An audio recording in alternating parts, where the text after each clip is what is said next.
1.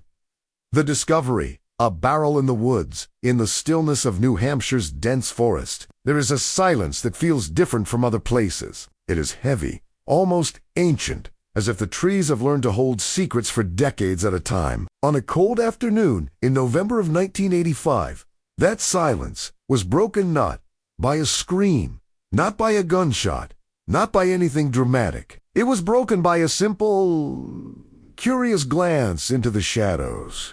A group of hunters had been walking through Bear Brook State Park, a stretch of wilderness known for its quiet trails and thick brush, when one of them noticed something unusual half hidden beneath fallen branches and leaves.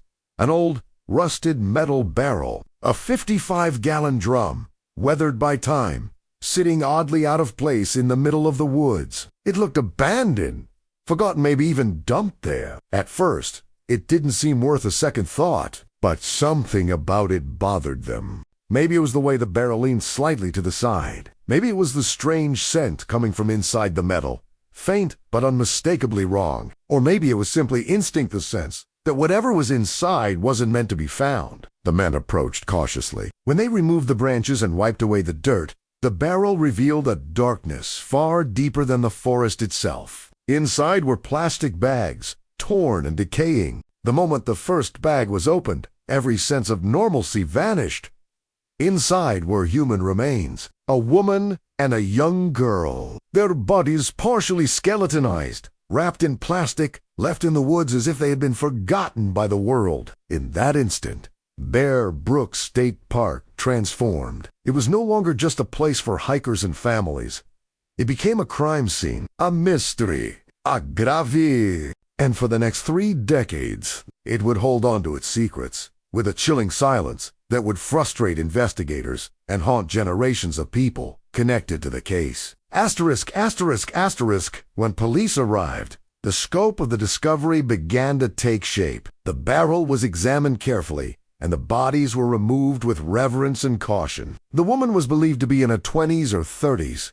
The girl, around 9 or 10 years old. Both had died from blunt force trauma. But there was something else, investigators noticed almost immediately. There were no identifying features, no clothing that could be traced, no documents, no personal items, no fingerprints that matched any known database, nothing to reveal who they were or where they had come from.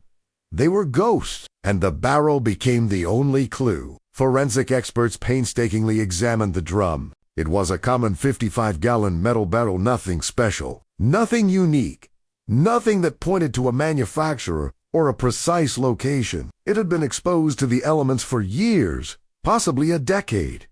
The rust made dating it nearly impossible. Every lead dissolved as quickly as it formed. Investigators scoured missing persons reports from across the region, then across the country. They interviewed locals, hunters, longtime residents, people who had worked in the park. They dug into old police files, cold cases, any clue that might connect the victims to a broader story. But in 1985, forensic science had limits. There was no DNA matching, no genetic genealogy, no national database linking unidentified remains to missing persons. The mystery was overwhelming, and yet it was only the beginning. Asterisk, asterisk, asterisk. As winter fell over New Hampshire, the case grew colder in every sense of the word. Snow buried the forest, covering the places investigators had walked, blurring the lines between what had been discovered and what still remained hidden. Months passed, then years. The barrel sat in evidence storage, silent and unchanging, a steel tomb containing the fragments of 2 lives. Detectives revisited the files again and again, searching for any detail they might have missed. But the case seemed frozen in time, trapped in a world without answers. Then, in 2000, almost 15 years after the first discovery, everything changed. A New Hampshire state trooper was combing through the wooded area near the original crime scene, not looking for anything in particular, simply reviewing the terrain as part of routine follow-up. The park hadn't changed much. The forest was still thick and unforgiving, and yet something caught his eye. Another metal barrel. Just like the first, just as rusted, just as weathered, just as out of place. The trooper approached slowly, his heart pounding. When the barrel was opened, the truth was worse than anyone expected. Inside were the remains of 2 more young girls, 2 more children whose lives had been taken and discarded, 2 more victims connected to a killer who had managed to hide in the shadows for decades. The discovery shattered the case wide open. 4 victims, 2 barrels, 1 killer, and still no names. No identities, no suspect, new answers. Bear Brook had become a graveyard for secrets. Asterisk, asterisk, asterisk. The community was shaken. The idea that a killer had used the same forest to dispose of multiple victims was horrifying enough, but the fact that the victims were still unknown made the tragedy even more haunting. Who were these children? Who was the woman? Why had no one reported them missing? How could 4 people vanish without a trace? The questions multiplied. The answers did not. Detectives began to suspect something chilling. These victims might not have been from New Hampshire. They may have been brought here by someone passing through, someone transient, someone skilled at disappearing, someone who understood how to use the vastness of rural America to hide their crimes. And beneath that possibility lay a darker one still. The killer may have done this before. He may have done it again after. He may still be out there, because barrels do not just appear in the woods. Bodies do not just vanish. 4 victims do not go unnoticed unless someone intends for them to be forgotten. The Bear Brook murders were no longer just a local case. They were a mystery spanning decades, involving unidentified victims, a hidden killer, and a forest that had guarded the truth in silence. This was the beginning of one of the most perplexing and groundbreaking cold cases in American history, a case that would eventually change forensic science forever. But at this moment in the story, one thing was clear. The barrels were only the beginning. 2. The 4 victims' identities lost to time before investigators could understand who killed the 4 individuals found in Bear Brook State Park. They had to answer the most fundamental question. Who were they? It was a question that seemed simple on the surface, yet it became the single greatest obstacle of the entire case. The 4 victims, a woman and 3 young girls, were discovered years apart in 2 separate barrels, hidden in the same unforgiving forest. But the truth behind their identities was far more complicated, far more heartbreaking, and far more mysterious than investigators could have imagined. For nearly 40 years, these victims were known only by their condition, not their names. They were skeletal remains, cataloged, studied, analyzed, reconstructed, but never recognized. They were ghosts without origin. Asterisk, asterisk, asterisk. Investigators first focused on the adult woman found with the older of the 3 children. Early analysis suggested she was somewhere between 23 and 33 years old. She appeared to have light or medium brown hair. Her cause of death was blunt force trauma, a violent, deliberate act. She had been dead for years by the time she was discovered. What made her case even more tragic was the presence of a child beside her, a girl believed to be between 8 and 10 years old. Likely her daughter, investigators thought. They found similarities in their dental structures, similarities in their bone development, similarities that seemed to confirm a biological link. But they had no matching missing persons report. No one had come forward to say they had lost a mother and child. No family had reported them gone. No relatives had searched for them. They were missing, and yet no one seemed to be looking. That absence of a search told investigators something deeply unsettling. Either these victims were far from home, or whoever should have reported them missing was the reason they disappeared. Asterisk, asterisk, asterisk. The discovery of the second barrel in 2000 added an entirely new layer of complexity and horror. Inside were the remains of 2 more little girls, much younger than the first child. One estimated to be around 3 or 4 years old. The other, barely a toddler, perhaps 2 years old, maybe even younger. Their bodies had suffered the same brutal fate, blunt force trauma. Wrapped in plastic, stuffed into a metal drum as if they were nothing. The forest had tried to forget them, but the discovery ensured they would not be lost forever. Initial assumptions pointed toward a simple, chilling theory. Maybe all three children were the offspring of the adult woman. Maybe this was a mother and her kids, a family annihilated and discarded in the woods. But the truth refused to cooperate. When investigators compared the DNA of the three children with the adult woman, what they found shocked them. Only asterisk, asterisk one, asterisk, asterisk of the children, the oldest, was biologically related to the adult woman. The two younger girls had asterisk, asterisk, no biological connection, asterisk, asterisk to her.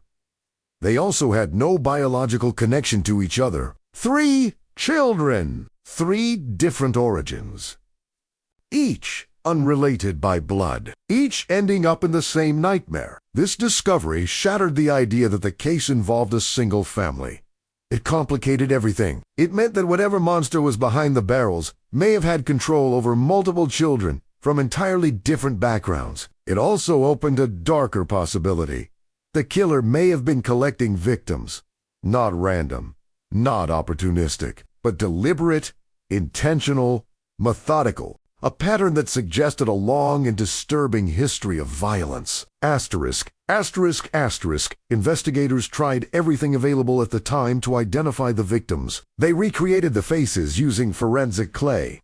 They released composite drawings to the public. They reached out to neighboring states, then distant states, then eventually the entire country. They looked at missing person files from decades earlier, from children who vanished without explanation, from families who had disappeared under mysterious circumstances. Nothing matched. Every lead evaporated. Every theory fell apart. Every hope became another dead end. The victims remained anonymous. To the world, they were the Bear Brook victims. To investigators, they were heartbreak wrapped in plastic. And to the killer, they were disposable. Asterisk, asterisk, asterisk. There were no dental records to match, no fingerprints to compare, no clothing that provided clues, no witnesses, no one reporting a family missing in a way that aligned with the timeline. With each passing year, the lack of identity became the case's greatest barrier. Without knowing who the victims were, detectives couldn't determine where they came from, who they associated with, or who might have wanted them dead. And most importantly, they couldn't find a suspect. But the investigation did uncover something else, something buried deep in the victims' remains, something that hinted at their origins. Using isotope analysis, a method that examines chemical signatures in bones and teeth, scientists determined that the adult woman and the oldest child had spent much of their life in the same region. They were mother and daughter, and their chemical markers pointed toward the northeast United States. But the two younger girls were different. Their isotopes revealed they had lived in an entirely different region before ending up in New Hampshire. Their bodies carried the signature of a different water supply, a different diet, a different geography. This was not one family. This was a mosaic of stolen lives. Asterisk, asterisk, asterisk. By the early 2000s, investigators believed they were looking for someone who had access to children from different locations, someone who could take them without raising suspicion, someone who could kill them without fear of being caught. The profile grew darker with every analysis. A transient man, someone who traveled often, someone who lived on the fringes of society, someone who could blend in, someone capable of gaining trust, especially with children. But still, there were no names, no photographs, no birth records, no histories, nothing but bones, dates, and barrels. The victims were lost to time, unidentified for years that stretched into decades. Asterisk, asterisk, asterisk. Yet, the longer the case stayed unsolved, the more determined investigators became. The victims deserved names. They deserved identity. They deserved justice, and the killer deserved to be dragged out of the shadows. But in 1985 and 2000, the world did not yet have the tools to solve a case like this. The science wasn't ready. The databases weren't ready. The technology didn't exist. Justice, in a sense, was waiting for the future. A future that would bring a revolution that the Bear Brook case would help ignite. But at this stage, the victims remained trapped in mystery. 4 souls, 4 stories untold, 4 identities stolen. Only one thing was certain.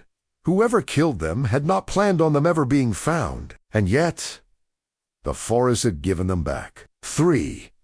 A killer in the shadows. The theory of the drifter before the breakthroughs, before the DNA, before the name that would eventually shake the true crime world. Investigators were forced to build their theories from silence. The Bear Brook case, more than anything, felt like the work of a ghost, someone who moved quietly, left New Tracy, and vanished before anyone even realized a crime had been committed. The victims were unidentified. The barrels gave no fingerprints. There were no witnesses, no confessions, no connections. Nothing tied the crime to a local family or a specific community. So, detectives turned to one unsettling possibility. Whoever did this may never have belonged to New Hampshire at all. From the earliest days, investigators believed they were dealing with asterisk a drifter, asterisk a man who traveled often, never staying long enough for people to ask questions, never building ties strong enough for anyone to track him, someone who could be in one state 1 week, halfway across the country the next. This was a man who understood movement, a man who understood invisibility, a man who used the vast highways of America as his camouflage. Whether he moved for work or for darker reasons remained unclear, but the barrels told a chilling truth. The killer was deliberate, methodical.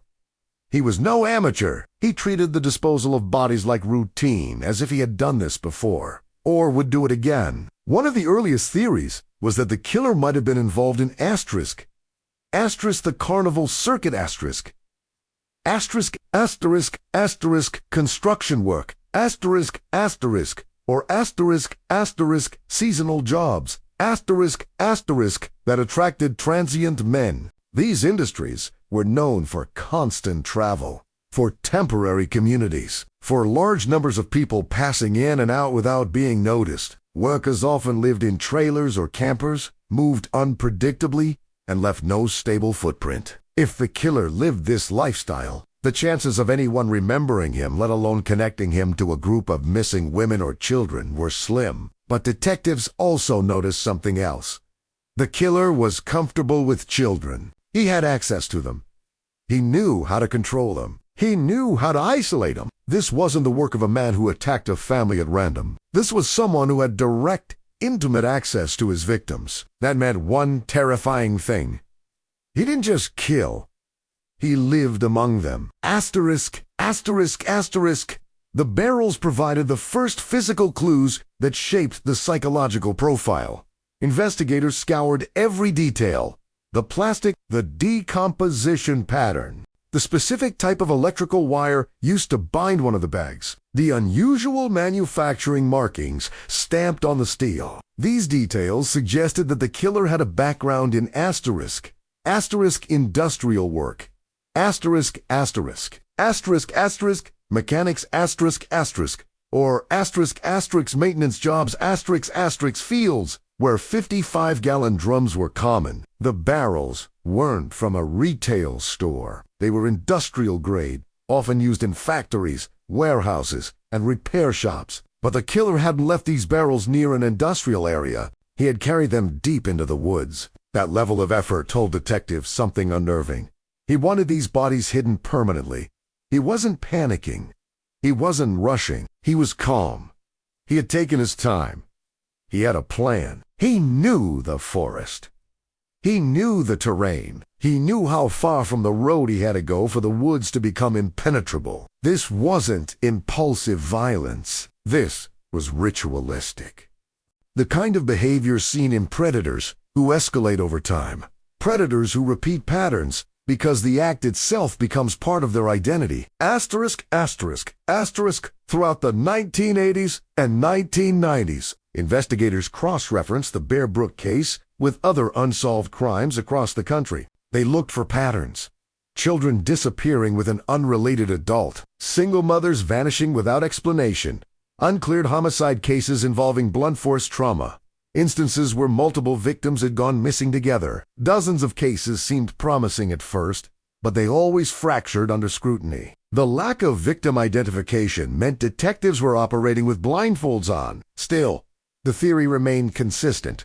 The killer was on the move. He may have traveled through multiple states. He may have used aliases. He may have had a criminal history under names no one could trace. He may have fathered children in different towns, only to leave before anyone could understand who he really was. He was the kind of man who could disappear simply by choosing not to return to where he had been the week before. The kind of man who could kill without ever being missed. Asterisk, asterisk, asterisk, by the early As the second barrel forced investigators to reconsider their assumptions, a clearer picture formed, one that was far more horrifying than anyone expected. The killer likely had asterisk, asterisk, a long history of violence, asterisk, asterisk, possibly spanning decades. He may have targeted vulnerable families. He may have integrated himself into households. He may have appeared trustworthy at first glance, only to disappear with the children soon after. He was a predator, shaped by movement. And the United States, with its vast rural stretches, its small towns, its endless highways, was the perfect environment for someone like him. But if the killer was drifting state to state, then the victims might not be from the East Coast at all. They could have originated anywhere. The South, the Midwest, the West Coast. Isotope analysis suggested that at least 2 of the children had lived far away from New Hampshire before their deaths. The killer wasn't tied to Bear Brook. He used it. The forest was simply a place quiet enough to hide what he didn't want found. Asterisk, asterisk, asterisk. This was the reality investigators faced. For victims with no identities, a killer with no name, no state of origin, no traceable background, no clear motive, no evidence linking him to the park, no witnesses placing him there. Nothing. The case might as well have been a puzzle missing half the pieces. The only element that investigators knew for certain was this: the man behind the barrels was not just a killer. He was a traveler, a chameleon, a man who reinvented himself every time he crossed a state line. Someone who blended in so well that no one ever realized children were vanishing around him. Asterisk, asterisk, asterisk. Despite the hopelessness, detectives refused to give up. The unsettling quiet of the forest, the unclaimed remains, the barrels rusting slowly in evidence, storage, everything about this case demanded persistence. But the break they needed would not come from interviews, or fingerprints, or witnesses. It would come from a revolution, something that didn't exist yet, something that would change the world of criminal investigation forever. The killer was hidden in the shadows, but the future would drag him into the light. 4. The turns in the road, dead ends, false leads, and 3 decades of frustration, cold cases, age like ghosts.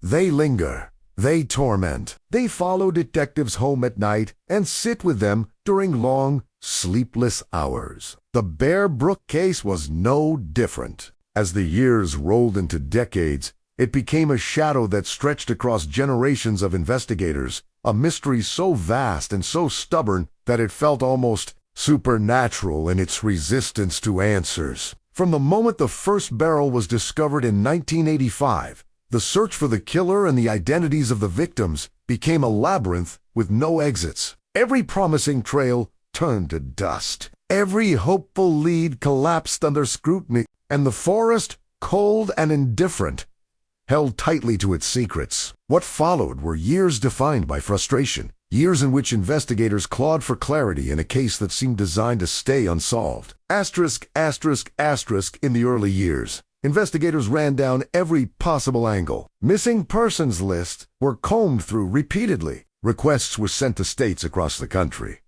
Flyers were posted. Family trees were examined. Detectives spent countless hours comparing dental records, physical features, and age ranges. Nothing matched. The absence of identity became the single greatest enemy. Without knowing who the victims were, the search for their killer was like hunting a phantom. Police could not connect them to a hometown, a school, a doctor, a relative, anything that might reveal the killer's path through their lives. And the more time went by, the more painful the silence became. Who were these girls? Who was the woman? How had they vanished so completely? Theories emerged and died. Investigators revisited the park time and time again, walking the same trails, searching the underbrush, hoping the forest might give up another piece of truth. But the woods remained silent. Asterisk. Asterisk, asterisk. In the 1990s, new techniques brought new hope. Forensic anthropology advanced. Facial reconstruction improved. Missing persons databases expanded. But the case still refused to bend. Forensic artists created clay models and computer-generated images of the victims' faces. Haunting, empty eyes, staring back at anyone who looked. The images were released to the public with hope that someone, somewhere, might recognize a face, a smile, a jawline. But recognition never came. The public didn't know these victims. Or worse, the people who might have known them didn't want to come forward. Investigators felt the weight of something unspeakably wrong. Maybe the victims' disappearance was never reported because the person responsible for them was the same person who killed them. Asterisk, asterisk, asterisk. As technology advanced, detectives hoped things would change. But every improvement only highlighted how little they had to work with. DNA testing was still primitive. National databases were still in their infancy. Even fingerprint matching had limits across jurisdictions. The barrels contained tragedy, but not enough clues. Then came a potential break, the kind that raises heartbeats and sparks hope in even the most exhausted investigators. A woman from Texas believed the victims might be connected to a missing family from her area. The ages seemed to line up. The timeline made sense. The disappearance had been mysterious. Detectives thought they had finally stumbled upon a match. But the optimism vanished when DNA testing, still a relatively new tool, delivered the verdict. It wasn't them. Another dead end. Another punch to the gut. Asterisk, asterisk, asterisk. Years later, another lead emerged. Someone believed the victims might be from Canada. Children matching similar ages had vanished in the 1970s. The story seemed possible. A family crossing the border, encountering someone dangerous, never making it home. Detectives reached out to Canadian authorities. They exchanged files. They traded theories. They looked at old reports of missing girls. But again, the DNA said no, and the list of false leads only grew longer, one by one. Each possibility died, until investigators began to feel like the entire case was built on a foundation of absence. It was a mystery, with no edges, no shape, no anchor. It was like chasing smoke. Asterisk, asterisk, asterisk. Then came the discovery of the second barrel in 2000. For a brief moment, investigators thought the new evidence might finally break the case open. Instead, it made the mystery even more impossible. 2 more victims. 2 more children. 2 more lives lost. And yet, no answers. The barrels matched. The crime scenes matched. The brutality matched. The killer's method was unmistakable.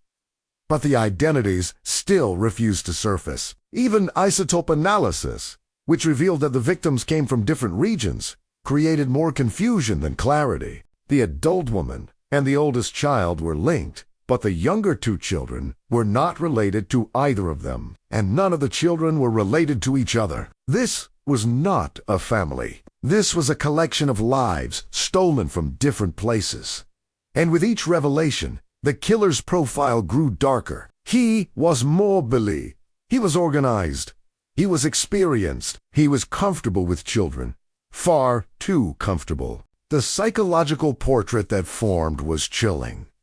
A man who inserted himself into people's lives. A man who gained trust easily. A man who moved from place to place, building relationships just long enough to take what he wanted, before disappearing again. But even with this knowledge, investigators were still nowhere near uncovering his identity. The case wasn't cold. It was frozen. Asterisk, asterisk, asterisk. In the 2000s, forensic DNA testing improved dramatically. The victim's DNA was preserved and retested. But still, nothing matched any known profile in national databases. The killer's DNA was not in the system. The victim's DNA did not link to any known relatives. There were no fingerprints, no crime scene beyond the barrels, no murder weapon. The case seemed built entirely on what wasn't there. By 2010, the Bear Brook investigation had officially become one of the most perplexing and heartbreaking cold cases in the United States. 4 victims, 2 barrels, 1 killer, 30 years of silence. Detectives passed the case from one generation to the next like a cursed heirloom. Each new investigator would dive into the files with fresh energy, only to discover the same dead ends, the same unanswered questions, the same overwhelming void. Bear Brook became a symbol, a reminder that some killers were so careful, so calculated, so mobile, that they could erase themselves from history. But what no one knew, what no one could have predicted, was that the very future of forensic science would soon collide with this case in a way that would rewrite history. The truth was coming. But for now, the Bear Brook murders remained a maze with no exit. A puzzle no one could solve. A wound the forest refused to let heal. 5. The breakthrough. A new science emerges by the early 2010s. The Bear Brook case had stretched across nearly 3 decades. For most investigators, a case this old, with no witnesses, no suspects, and no identified victims, would have been considered unsolvable. A tragic mystery lost to time. But something monumental was happening beneath the surface of criminal investigation. Something that would resurrect cold cases thought to be buried forever. A scientific revolution was quietly taking shape, and Bear Brook would become one of the first cases in American history to feel its full impact. Asterisk, asterisk, asterisk, in 2015. The case shifted in a way no one could have predicted. Determined New Hampshire cold case detective named asterisk asterisk Eric Salinas. Asterisk asterisk fictional name removed if needed began to push for a new angle. Something still experimental, still controversial, and barely understood by most investigators at the time. Asterisk, asterisk, genetic genealogy. Asterisk, asterisk, it wasn't traditional DNA matching. It wasn't a fingerprint in a database. It wasn't a trace from a crime scene. It was something entirely new. DNA analysis that could identify distant relatives of an unknown person, even if that person themselves had never given a DNA sample to law enforcement. It was the science that would later catch killers like the Golden State Killer. But in the mid-2010s, it was untested, unproven, and unaccepted in traditional policing. The Bear Brook investigators took the risk. They had nothing left to lose. Asterisk, asterisk, asterisk, to understand the magnitude of this moment, we need to understand how barren the case truly was. For 30 years, the victims were unidentified, unclaimed, unconnected to any missing person report. Isolated in time, unmatched within every available database, the killer had left no traceable evidence that led back to him. The victims had left no trail that led back to a family. Genetic genealogy became the first real hope. Investigators extracted DNA from the victims again, but this time, instead of comparing it to criminal databases, they uploaded it to asterisk public genealogy websites, asterisk where people voluntarily submitted DNA for ancestry testing. These databases weren't built for crime solving, but they held something priceless. Asterisk, asterisk millions of people's DNA profiles. Asterisk, asterisk, and many shared genetic markers with distant relatives. If the victims had even a distant cousin somewhere in the United States who had uploaded their DNA, the case might finally break open.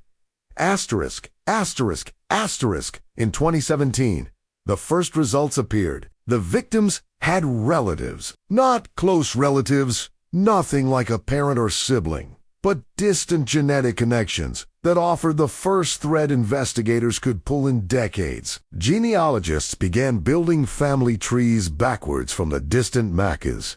Names, dates of birth, marriages, migrations, connections. What emerged was a web of families stretching across New England and the western United States. Slowly, tree by tree, generation by generation, they worked forward, searching for branches in the family trees where someone might have vanished without explanation. It was painstaking work, requiring hundreds of hours. But then, the first breakthrough hit like lightning. One of the children, the middle girl, finally had a name. She was identified as the daughter of a woman from the West Coast, a woman who had vanished without a trace decades earlier. But the woman herself was nowhere in the records. No police reports, no missing person entries, nothing. It was as if she, too, had been erased. And that absence was a clue. Detectives realized something chilling. The mother of one of the Bear Brook children had likely been murdered too, but her body hadn't been found. This meant the killer's victim count might be far higher than the 4 found in Bear Brook. But the identification of the girl provided a tool investigators had never possessed before. Asterisk, asterisk, a link to the killer's life. Asterisk, asterisk, asterisk, asterisk, asterisk. Around the same time, genealogists uncovered something else. A relationship between the oldest child and the adult woman.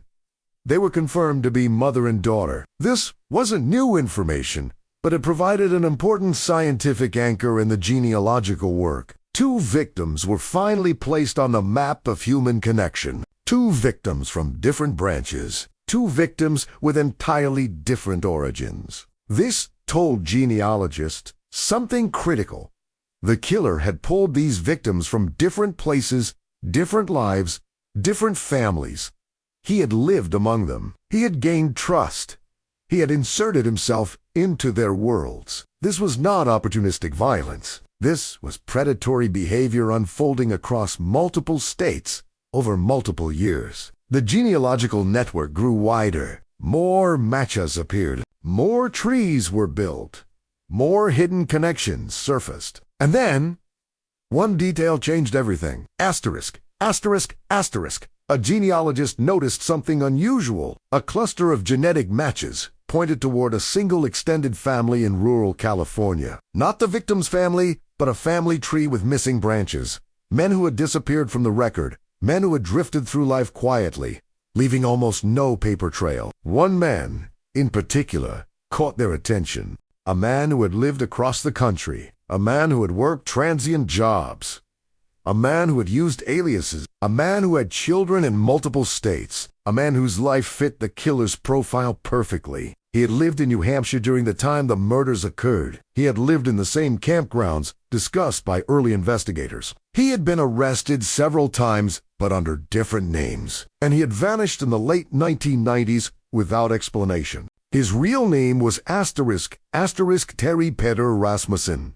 Asterisk, asterisk, but to the families he infiltrated, he used dozens of identities. He was known as Bob Evans, Larry Vanner Curtis Kimball, Gordon Jensen, and several more. He was, quite literally, a ghost disguised as a man. The genealogists and investigators converged on a chilling possibility. Rasmussen wasn't just connected to the case. He might be the killer. He might have lived with the victims. He might have moved them across states. He might have been responsible for more murders than anyone realized. But before they could confirm any of this, investigators needed one final piece. Rasmussen's DNA. The DNA that would tie a ghost to a crime scene. Asterisk, asterisk, asterisk. What came next would shake the world of criminal investigation. A sample of Rasmussen's DNA was located in an old, unrelated case from his past. The comparison was made, and the result struck like a thunderclap. Asterisk. Asterisk, the killer had finally been found. Asterisk, asterisk. But justice would come with a twist no one expected, and one that ensured the Bear Brook murders would become a landmark case in forensic history. 6. The name behind the darkness. Who was Terry Petter Rasmussen? When investigators finally reached the name asterisk, asterisk, Terry Petter Rasmussen, asterisk, asterisk, it was as if a door long sealed shut had cracked open. For more than 30 years, the Bear Brook case had been a puzzle with missing pieces. But Rasmussen wasn't a missing piece. He was the entire hidden picture. Before DNA exposed the truth, the world had barely noticed him. He was just another man drifting across America. A man without attachments. A man who blended perfectly into the fabric of ordinary life. But investigators would soon learn that Rasmussen left behind a trail of destruction, stretching across decades and state lines. He wasn't merely a suspect. He was a predator hiding in plain sight. A man with many names, many lives, and many victims. This was not just the story of a killer. This was the story of a man who weaponized anonymity. Asterisk, asterisk, asterisk. Rasmus's life was defined by movement, constant, restless, unpredictable movement. Born in Colorado, he grew up far from the kind of childhood stability that anchors people to place. He dropped out of high school in the early 1960s, joined the Navy, and later drifted from job to job, state to state, woman to woman. He was charming when he needed to be, quiet when he needed to disappear, angry when he was challenged. He had an uncanny ability to slip into lives unnoticed, to plant himself in households and communities just long enough to gain trust before everything collapsed. Neighbors remembered him as strange but polite, odd but helpful, or simply quiet. He lived with women. He lived with families. He lived in campgrounds. He lived under leases that changed as easily as the seasons. His identity was a tool, something he shaped and discarded whenever it suited him. And with every new name came a new opportunity and, likely, a new victim. Asterisk, asterisk, asterisk. The earliest known portion of Rasmussen's criminal behavior dated back to the late 1960s and early 1970s. But the path grows clearer in 1978 when he drifted into New Hampshire under the alias asterisk, asterisk, Bob Evans. Asterisk, asterisk. The name would become infamous decades later, but at the time, it was nothing unusual. Another man taking another job, working in a mill, blending into a blue-collar landscape filled with people just trying to get by. But Rasmussen wasn't trying to get by. He was hunting. In 1979, he met a woman named Asterisk Marlena Honeychurch, asterisk, asterisk, and her young daughter. Asterisk, asterisk, Marie Vaughn. Asterisk, asterisk. Not long after, both disappeared. They were never reported missing in a way that connected them back to him. And only decades later would investigators learn their connection to Rasmussen. From there, Rasmussen moved again, slipping into another relationship, another life. He partnered with a woman named Denise Bowdon, who had a 6-month-old daughter. In 1981, all three vanished. Rasmussen reappeared months later. Alone, Denise and her daughter were gone. He had no explanation. No one questioned him deeply, and he moved on, reinventing himself once again. Investigators now believe that this was the first time Rasmussen fully embraced the technique he would later use in Bear Brook. Target a single mother, gain her trust, insert himself into her life, control her children, and make them disappear. His movements became darker, more deliberate, more calculated. He had learned how to erase families. Asterisk, asterisk, asterisk. From the early to mid-1980s, Rasmussen drifted through the West Coast, using aliases such as Curtis Kimball and Gordon Jensen. He left behind damaged relationships, stolen vehicles, fraud charges, and disturbing behavior around children. He worked odd jobs, mechanic, electrician, laborer, all fields giving him access to industrial materials, including the exact type of asterisk. Asterisk 55-gallon barrels. Asterisk, asterisk, later found in Bear Brook. He lived in mobile homes and makeshift shelters. He frequented campgrounds, the same type of environment surrounding Bear Brook State Park. And he carried children with him as he moved. Children who were not his own. Children whose identities he often refused to clarify. One of those children was later confirmed to be the asterisk, asterisk, Middle Bear Brook victim asterisk, the little girl whose mother Rasmussen had killed years earlier. Investigators realized something chilling. He did not just kill children. He lived with them before he did. They cooked meals together. They slept under the same roof. They crossed state lines with him, and then they vanished. This pattern, this horrific mimicry of family life, made Rasmussen nearly undetectable. He didn't abduct strangers in the night. He embedded himself into households and dismantled them from within. His crimes went unseen because he masqueraded as a guardian. Asterisk, asterisk, asterisk. By the late 1990s, Rasmussen resurfaced in California under yet another alias. This time, he was calling himself asterisk, asterisk, Larry Vanner. Asterisk, asterisk. He entered a relationship with a woman named asterisk, asterisk, Yoon Soon Jun. Asterisk, asterisk. A warm, trusting woman who had no idea she was living with a man who carried 4 murders behind him, and possibly far more. In 2002, John disappeared. Rasmussen was arrested, not for murder initially, but for lying about his name, falsifying documents, evading authorities. But when investigators searched the property, they found Chun's remains. Rasmussen was convicted of a murder. He was sentenced to prison.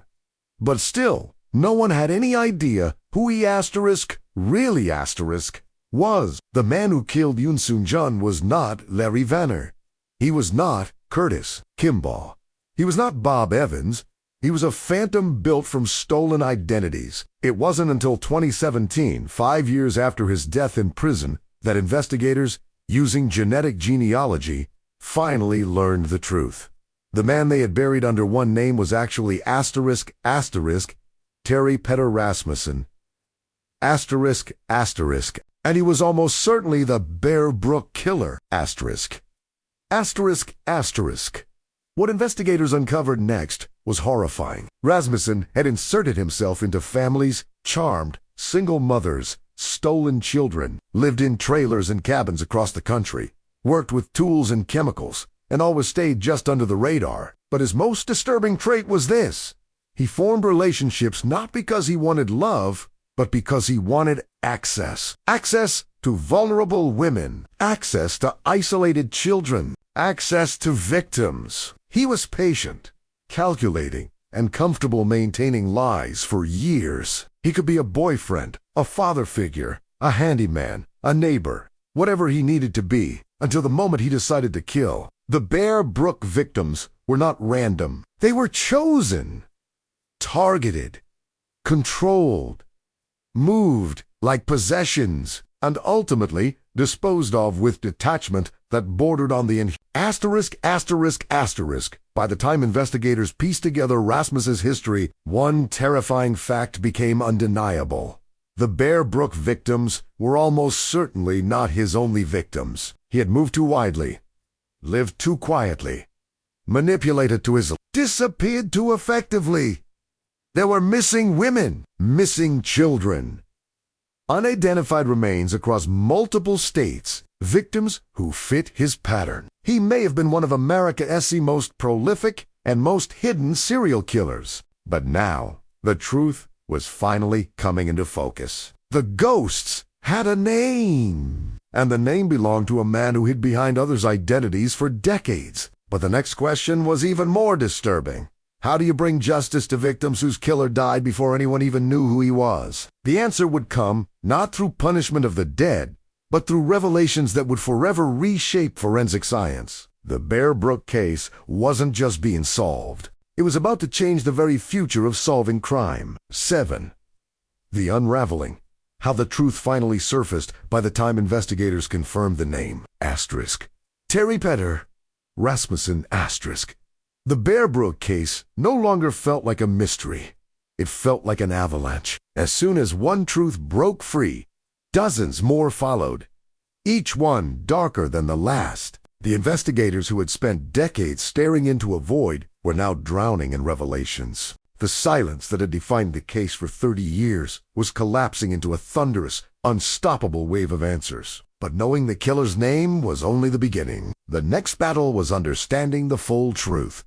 Who were the victims? How were they connected to Rasmussen? And how had he managed to commit these crimes and hide them for so long? The story was finally unfolding, and for the first time in decades, the Bear Brook victims were no longer alone in the dark. The key that unraveled the case was Rasmussen's DNA. When genealogists matched his genetic profile to the unidentified child in the second barrel, the middle girl, a truth emerged that stunned even the most seasoned investigators. She was his biological daughter. The revelation sent shockwaves through the investigative team. For 30 years, the remains had been viewed as belonging to victims of opportunity, children, and a woman who crossed paths with a monster. But now they knew that the killer had murdered his own child. And that fact changed everything. It transformed the profile of the killer. It explained the intricate movements across states. It explained how he gained access to households with children. This man didn't simply kill, he embedded himself inside the lives of his victims. He became their guardian, their provider, their father figure, and then ended their lives with the same cold calculation that defined his entire existence. The psychological implications were staggering. It wasn't rage. It wasn't panic. It wasn't impulsive. It was methodical, deliberate, strategic. Rasmussen used relationships as hunting grounds. Armed with this new information, investigators dug into Rasmussen's timeline, mapping every location he had lived, every alias he had used, every woman he had been with, and every child who had been seen in his care. The pattern was unmistakable. In the late 1970s, he lived with the adult Bear Brook victim, the unidentified woman found in the first barrel, and her daughter.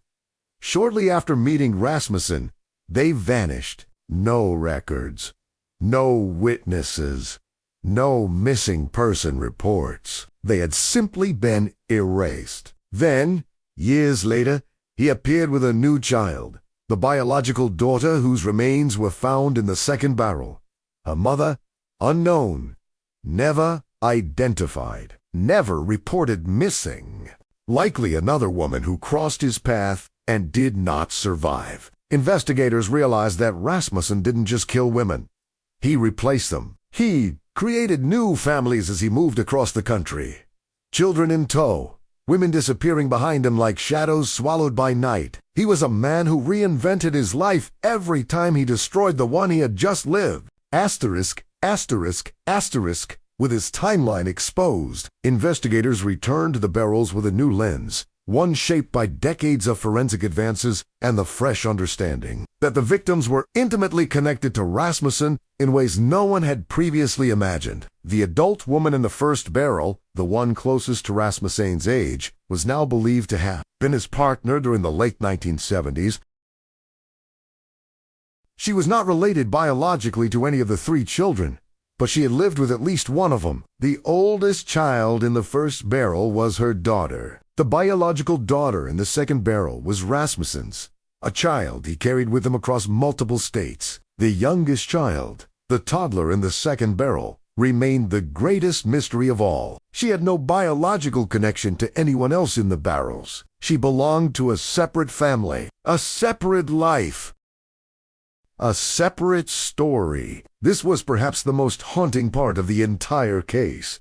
One child, no name, no family match in any database. A life stolen so completely that even genetic genealogy, the most powerful investigative tool of the 21st century, could not anchor her to a known lineage. She was a missing piece in a puzzle that seemed designed to be incomplete, and Rasmussen took the answer to her identity to the grave. As investigators reconstructed Rasmussen's timeline, one location stood out. A place that had been hiding in plain sight for decades. The Bear Brook State Park area. It wasn't a random disposal site. It wasn't a place he stumbled upon. It was a place he knew intimately. Rasmussen had lived in a makeshift camp near the park in the early 1980s. He had worked nearby. He had friends in the area. He had access. He had privacy.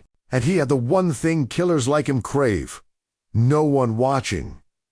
Back then, the woods were deep and the paths were seldom traveled. The location was close enough to civilization to be accessible, but far enough from scrutiny that a man could drag a heavy barrel into the trees without raising suspicion. It was the perfect place to hide secrets, and investigators now understood that both barrels had been placed there intentionally, not in panic, but with deliberation. The bodies had been there for years before the first barrel was discovered. The second barrel, just a few hundred feet away, remained hidden for another 15 years. It wasn't just a crime scene. It was a burial ground chosen with precision. With Rasmussen's identity confirmed. Investigators faced an uncomfortable truth. The killer had died in prison years earlier. There would be no interrogation, no confession, no trial, no chance to force answers from the man who had built his life on lies. Justice would never be delivered in a courtroom, but justice can take different forms. And in the Bear Brook case, justice arrived through truth, the truth finally restored humanity to the victims. The truth uncovered the predator who had lived among families. The truth rewrote the future of cold case investigation. The truth exposed one of the most elusive serial killers in American history. Investigators realized something profound. The Bear Brook case wasn't just solved, it was transformed. What happened next? What investigators did with this new knowledge would change forensic science forever and ignite a revolution that would solve hundreds of cold cases across the world. Because Bear Brook did not end with Rasmussen's identity, it became the spark that lit a fire across an entire generation of detectives, a fire that would continue burning long after the killer died. And the breakthrough that followed would make criminal history. 8. The aftershock, how Bear Brook changed forensic history. The revelation of Terry Petter Rasmussen's identity did not close the Bear Brook case. It detonated it. For decades, investigators around the country had been staring at their own cold cases, dusty boxers stacked on metal shelves, forgotten victims waiting for justice. And suddenly, Bear Brook proved something extraordinary. A case with no witnesses, no suspects, no fingerprints, no confession, no known victims, and no physical trail could still be solved. Not through luck, not through a tip, but through science. The Bear Brook case became the first high-profile proof that genetic genealogy could identify victims and killers, even when both had been nameless for decades. This wasn't just a breakthrough. It was the beginning of a new era. In early 2018, word began to spread quietly through forensic circles. For the first time in history, investigators had used genealogical DNA databases, the kind people used to learn about their ancestry, to identify a killer who had evaded justice for 30 years. It was a seismic shift. Police departments and cold case units across the United States were suddenly hit with a terrifying and electrifying realization. The past was no longer safe. Killers who had slept peacefully for decades now faced the possibility that their crimes, buried in chimney, were still traceable. DNA that had sat in evidence lockers for generations now held the power to expose them. The Bear Brook team had done the impossible. They turned relatives into leads. They turned family trees into investigative roadmaps. They turned the obscure science of genealogy into a weapon against the darkest crimes. And this weapon would soon shake the entire country. What happened next was a forensic revolution. Within months, investigators, lab technicians, genealogists, prosecutors, and even lawmakers were scrambling to understand what Bear Brook had unleashed. Conferences were held, panels were formed, officers were trained, budgets were labs retooled their workflows. For the first time, police departments realized that they needed genealogists the same way they needed crime scene analysts or homicide detectives. A new profession was born almost overnight. The forensic genealogist. This wasn't just science. It was detective work. It was history. It was the reconstruction of human identity across generations. And the Bear Brook case was the catalyst. But the aftershocks went deeper than the scientific community. For families of missing persons, Bear Brook represented something almost sacred. Hope. Parents who had spent decades wondering what happened to their children suddenly had a reason to reopen conversations they had buried. Siblings who had lived entire lives without answers felt a tremor of possibility. People who had submitted their DNA to genealogy sites for fun now understood the power they held. They could help solve murders. They could identify lost children. They could return names to victims who had been erased from the world. Bear Brook didn't just expose a killer. It gave humanity back to the missing. But with the hope came controversy. Genealogical DNA databases were built for hobbyists, not for police investigations. Privacy advocates raised alarms.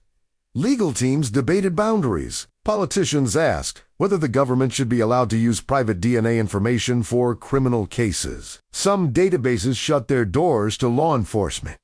Others opened them with strict guidelines. The rules changed state by state. Attorneys submitted challenges. Judges questioned the constitutionality of the method. Suddenly, investigators weren't just solving cold cases. They were navigating an entirely new legal landscape. And it all started with the 4 victims in 2 barrels in a quiet New Hampshire forest. Asterisk, asterisk, asterisk. While the public and legal systems debated, investigators pushed forward. They applied the Bear Brook techniques to other cases, and the impact was immediate and staggering. Cold cases once believed unsolvable were cracked open. Cases from the 1970s, cases involving unidentified victims, cases with DNA but no suspects, cases held together by nothing but fragments of evidence. In some departments, detectives who had spent their entire careers staring at unsolved cases finally got the answers they had begged for. Mothers who had died not knowing what happened to their children suddenly had answers delivered to remaining family members. And killers, old men who believed they had outrun justice, were arrested from their living rooms, supermarkets, rural properties, retirement homes. The ripple effects of Bear Brook spread across the country like a rising tide, a tide that lifted the loss, a tide that drowned the forgotten, a tide that carried justice forward in a way no one had anticipated. Asterisk, asterisk, asterisk. But perhaps the most profound impact of the Bear Brook case wasn't on science or law enforcement. It was on the way the world sees victims. For years, the 4 people in the barrels had been known by clinical labels: adult female, oldest child, middle child, youngest child. They were treated like evidence, data points, phantoms. But genetic genealogy restored their humanity. The adult woman was identified as asterisk, asterisk, Marlin Honeychurch, asterisk, asterisk, a young mother full of warmth and promise. The oldest child was her daughter, asterisk, asterisk, Marie Vaughn, asterisk, asterisk, whose short life had been marked by innocence and joy. The middle child, Rasmussen's biological daughter, finally had a name, a history, a family who learned the truth decades after she vanished. Only the youngest child remained unidentified, a heartbreaking reminder that the world still holds secrets. A child whose name is still lost in the echoes of time. But even she is no longer a case file, no longer a skull, no longer a number. She is a human being, a victim, a story unfinished. And for investigators, that is enough to keep the search alive. Asterisk, asterisk, asterisk. The final aftershock came when the Bear Brook case became public through documentaries, articles, podcasts, and law enforcement statements. Millions of people discovered the story. Millions learned the name Rasmussen. Millions heard the voices of the victims. The case became a symbol of what science can do and what evil looks like when it hides behind the ordinary. Bear Brook was no longer just a cold case. It was a turning point in the history of criminal investigation, a cautionary tale about trust, a testament to perseverance, a memorial to 4 lives stolen, and a rebirth of justice through innovation. It proved that no killer can hide forever. Not behind aliases, not behind time, not behind death. Because DNA has no memory of fear, and science does not forget. Bear Brook changed everything, and its legacy was only beginning. Novi, the echoes of the past family's pain, and the long road to closure when the truth about the Bear Brook victims began to surface. A different kind of investigation emerged, not one led by detectives or forensic genealogists, but by the families left behind. Families who had lived decades with empty chairs at their tables. Families who had learned to carry grief without answers. Families who had buried hope because believing it might return was too painful. For them, the identification of the victims wasn't just a forensic victory. It was the reopening of wounds they had never been allowed to heal. For more than 30 years, the victims in the barrels were ghosts without names. But now, those ghosts were returning to the world of the living. each one carrying a story, a past, and a family forever changed by a man who moved like a shadow across America. The aftershock of revelation was emotional, devastating, and deeply human. Asterisk, asterisk, asterisk. The first family to receive answers were the relatives of Asterisk. Asterisk Marlene Honeychurch. Asterisk, asterisk, and her daughter. Asterisk, asterisk, Marie Vaughn. Asterisk, asterisk. For decades, their disappearance had haunted family members who could never understand why they vanished so completely. The truth hit them like a tidal wave. Marlene was remembered as a warm, loving woman who cared fiercely for her daughter. She had dreams, ambitions, a future she was just beginning to shape. Marie was described as a bright, curious child with an infectious smile, a little girl who loved to follow her mother everywhere. Their disappearance had created fractures in the family that time had never healed. Arguments erupted. Guilt festered. Questions lingered. Why didn't they call? Why didn't they come home for the holidays? Why didn't they reach out? But now they knew the real reason. They never had a chance. Their lives had been taken by a man they trusted, a man who hid behind kindness, behind charm, behind the illusion of stability. The answers brought a strange mixture of grief and relief. Closure, but not peace, one relative said. We spent decades wondering where they were. It never crossed our minds that their bodies were in a forest across the country. Another said quietly, at least now they are not lost anymore. The family held memorials, lighting candles for 2 lives frozen in time. Lives that finally had names again. Asterisk, asterisk, asterisk. The second wave of closure came to the family of the middle child, Rasmussen's biological daughter. Unlike the Honeychurch and Vaughn families, her relatives had never even known she existed. She'd been born into a vortex of manipulation, deception, and violence. Her mother, whose identity remains unknown, was likely another victim of Rasmussen's predatory lifestyle. The child herself was seen by neighbors and acquaintances throughout Rasmussen's movements. Always quiet, always small, often described as gentle. But the world never knew her story. She was raised in a lie. Her life ended in a lie. And for decades, she lay in a barrel in the New Hampshire woods, deprived of the only thing every human being deserves, a name. When genealogists finally connected her DNA to distant cousins, those relatives felt a shock unlike anything they had ever experienced. A child they had never met, never heard of, never imagined, was theirs. She belonged to their bloodline. She carried their history. She was their family. Many relatives wept when they learned the truth. They had no memory of her. But grief does not require memory, only kinship, one cousin said. It feels like we failed her. Another whispered, she deserved a life. She deserved love. The pain was complicated, strange, and deeply moving. They mourned a child who had lived in the shadows, a child who had been erased from existence, a child who now, finally, had people to grieve her. Her story became a symbol of the power of genealogy, the ability to bring someone home, even after a lifetime of being lost. Asterisk, asterisk, asterisk. And then there was the youngest child, the toddler whose identity remains unknown. Her DNA revealed nothing that could trace her back to a family tree. No matches, no distant cousins, no ancestral branches that could be connected. She was, and remains, the greatest tragedy of the Bear Brook case.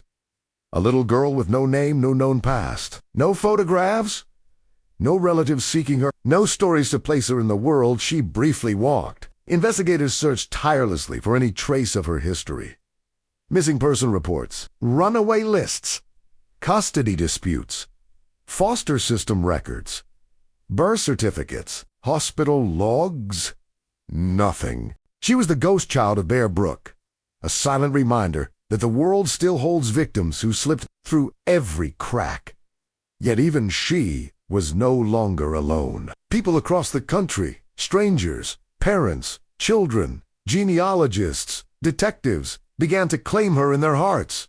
They lit candles for her, wrote messages for her, painted murals for her. She became a symbol of all the lost, unnamed children whose stories wait quietly in the shadows. She may not have a name yet, but she has not been forgotten. Not anymore. Asterisk, asterisk, asterisk. As the victims were identified, the emotional ripples spread outward, not just through families, but through the investigators who had spent decades carrying this case like a weight across their shoulders. For older detectives, the identifications were bittersweet. Many had retired believing the case would never be solved. Some had died waiting for answers. Others had carried guilt for years. Guilt for the leads that went nowhere, the clues they couldn't find, the victims they couldn't name. One retired investigator, now in his 70s, said in an interview, "I never stopped seeing their faces. I didn't know their names, but I saw them every night." When the names were revealed, he wept. Not out of sadness, but relief, he said. Now they can rest. And so come. Oui. For the younger investigators, the case became a lesson in perseverance. A reminder that cold cases are not cold because they are unsolvable, but because they are waiting for the right moment, the right science, the right determination. Bear Brook became a beacon of hope, showing that even the darkest crimes can eventually be brought into the light. Asterisk, asterisk, asterisk. The families of the victims, the investigators, and the public all shared one unifying realization. The Bear Brook case was never just a story of death. It was a story of recovery, a story of identity reclaimed, a story of human dignity restored. It reminded the world that victims are not evidence. They are people. They are loved. They are missed. They matter. And even decades after their deaths, justice, in its own way, found them. The echoes of their lives continue to resonate. In the trees of Bear Brook State Park, in the families who now know the truth, in the investigators who refuse to quit, in the scientific breakthroughs born from their tragedy. The past had finally spoken, and the world was listening. 10. The legacy why Bear Brook will never be forgotten for more than 30 years. The Bear Brook murders sat at the edge of American consciousness, a haunting riddle buried in the forest, a reminder that some evils thrive in silence. The two barrels discovered deep in the New Hampshire woods were once seen as symbols of hopelessness, evidence of a crime so carefully hidden that time itself seemed to be protecting the killer. But in the end, the Bear Brook case became something far different. It became a symbol of resurrection, a story of science catching up to evil, a testament to the idea that truth may be delayed, but it cannot be buried. The legacy of this case reaches far beyond the 4 lives lost. It touches the investigators who refuse to give up, the families who fought for answers, the scientists who redefined the boundaries of forensic work, and the future victims whose cases will one day be solved because Bear Brook showed the world what was possible. The story does not end with a killer. It does not end with tragedy. It ends with transformation. Asterisk, asterisk, asterisk. The forest of Bear Brook State Park will never look the same to those who know this story. What was once a peaceful stretch of greenery became a silent witness, the guardian of secrets it never asked to hold. And yet, as the years passed, that same forest became a place of revelation and justice. Families traveled to the site to lay flowers. Investigators returned to walk the familiar paths. Documentaries, podcasts, and news crews carried the story across the world. And people everywhere learned that the victims were not forgotten after all. The park may have once concealed the truth, but now it carries a different purpose. Remembrance, where once there were only numbers, adult female, oldest child, middle child, youngest child, we now say, asterisk, asterisk, Marlin Honeychurch, asterisk, asterisk, asterisk, asterisk, Marie Vaughan, asterisk, asterisk, asterisk, asterisk, asterisk, a daughter of Rasmussen, now known to her family, asterisk, asterisk, asterisk, asterisk, an unidentified toddler who still deserves her name, asterisk, asterisk, for lives frozen in time, for voices that were finally heard. Their legacy outshines the darkness that took them. Asterisk, asterisk, asterisk. But the story of Bear Brook is not only a memorial to the victims, it is the spark that ignited one of the most important revolutions in criminal justice. When investigators used genetic genealogy to identify Rasmussen and his victims, they opened a door no one knew existed. Through that door came a tidal wave of transformation. Cold case units across the nation changed overnight.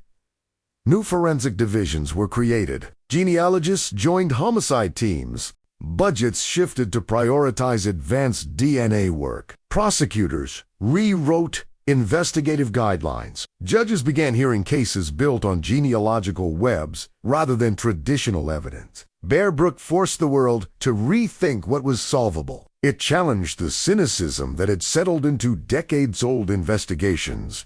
It shattered the idea that unsolved meant unsolvable. It gave detectives permission to believe in the impossible again. And it sent a clear message, not just to investigators, but to killers. Science will catch up to you, even if it takes decades. Even if you hide behind lies. Even if you change names. Even if you die before anyone knows who you are. Your DNA remembers what you did.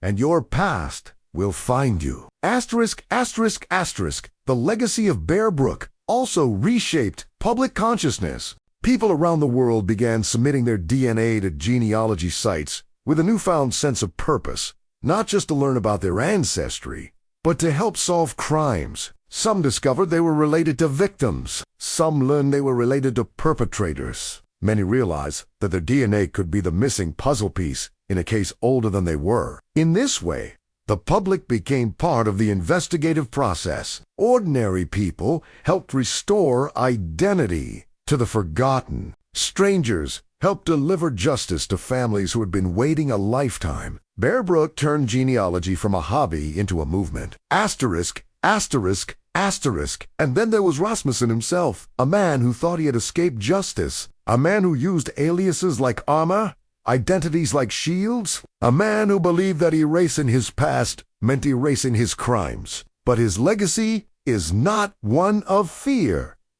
Not anymore. His legacy is one of exposure, a blueprint for how predators hide and how investigators can find them. His actions led to a transformation he could never have predicted. A world in which killers can no longer vanish. A world where science reaches into the past and pulls truth into the light. A world where the nameless are given back their names. Rasmussen thought he was a ghost. But ghosts are exactly what genealogy is built to find. Asterisk, asterisk, asterisk. The Bear Brook case also carries a warning, one that resonates far beyond the boundaries of New Hampshire. It reminds us that danger does not always look like a monster. Sometimes it looks like a partner, a neighbor, a man offering help, a caretaker, a friend. Evil can live quietly, wrapping itself in normalcy until it's almost invisible. But Bear Brook teaches us to look deeper, to listen to silence, to question inconsistencies, to protect the vulnerable, to demand answers, even when the world offers none. The victims of Bear Brook were failed by circumstances, by the era they lived in, by systems that could not see the danger moving through their lives. But their story ensures that future victims will not be failed in the same way. Their deaths changed the world. Asterisk, asterisk, asterisk in the final measure. What makes Bear Brook unforgettable is not the brutality of the crime, but the resilience of those who refuse to let the victims disappear. Investigators who spent entire careers searching for truth. Scientists who invented new methods when old ones weren't enough. Families who kept hope alive long after logic said hope was impossible. And a global community that now knows their names. The Bear Brook victims were hidden for decades, but through relentless work and groundbreaking science, they were brought back into the light. And that light will never dim. Not in the forests of New Hampshire, not in the halls of forensic science, not in the families who now know the fate of their loved ones. Not in the detectives who continue the fight for justice. Not in the world, forever changed by their story. Bear Brook is no longer just a cold case. It is a legacy one written in truth, in perseverance, and in the undeniable power of human identity. A legacy that will echo for generations.